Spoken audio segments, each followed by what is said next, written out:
Once upon a time, in ancient Greece, there were three sisters known as the Horae, also called the Hours. They were the embodiment of the natural rhythms of time. These three goddesses were responsible for the changing of seasons, the upholding of the natural laws of the universe, and the flow of time. According to the myths, Zeus and Themis had three daughters, Eunomia, Dike, and Irene. Each of the sisters represented a different part of the year, and together they ensured that the proper order of things was maintained. Eunomia was the goddess of order, and she represented spring. Dike, the goddess of justice, represented summer, while Irene, the goddess of peace, represented fall. In addition to their responsibilities over the natural world, the Horae were also believed to be, in a way, responsible for the timing of important events in human life. Birth, death, and marriage were all thought to be governed by these divine sisters.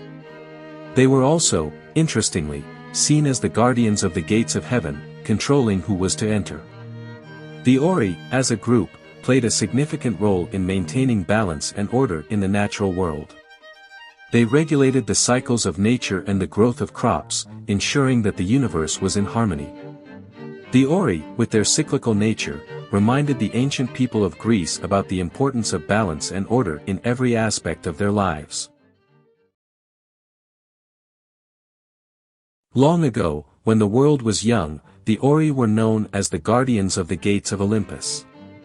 These deities were the personifications of nature's seasonal aspects and were responsible for ensuring the fertility of the earth.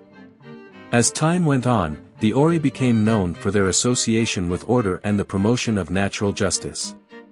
Carl Carini explained that the word Hora means the correct moment, highlighting the importance of the Horae in following the natural laws of the periodicities in life and nature. The Horae were often portrayed as graceful and fresh with spring flowers, symbolizing the dance of the seasons they oversaw. The Horae frequently adorned themselves and others with flower garlands. According to Hesiod's Works and Days, the Horae, together with the Charites and Pytho, crowned Pandora with garlands of spring flowers. In addition, the goddess Aphrodite was dressed by the Horae and wore clothing dyed with spring flowers made by the Charites and Horae. The association of Aphrodite with the Horae suggests their importance in promoting natural fertility and growth. As the guardians of the gates of Olympus, the Horae played a vital role in maintaining the balance of nature. They were commonly depicted with symbols representing the seasons, such as flowers, fruits, and foliage. The Horae served as a reminder to all ancient Greeks that natural order and justice were essential for the flourishing of the earth and society. Once upon a time, in ancient Greece, there were mythological figures known as the Horae. They were responsible for time and order and considered the keepers of Zeus's cloud gates. The Horae were the daughters of Zeus and Themis, and half-sisters to the Moirai. Their initial function is not entirely clear, but they were mentioned in two aspects by Hesiod and the Homeric hymns. The first triad of Horae was more familiar and associated with Aphrodite and Zeus, representing different times in life and growth.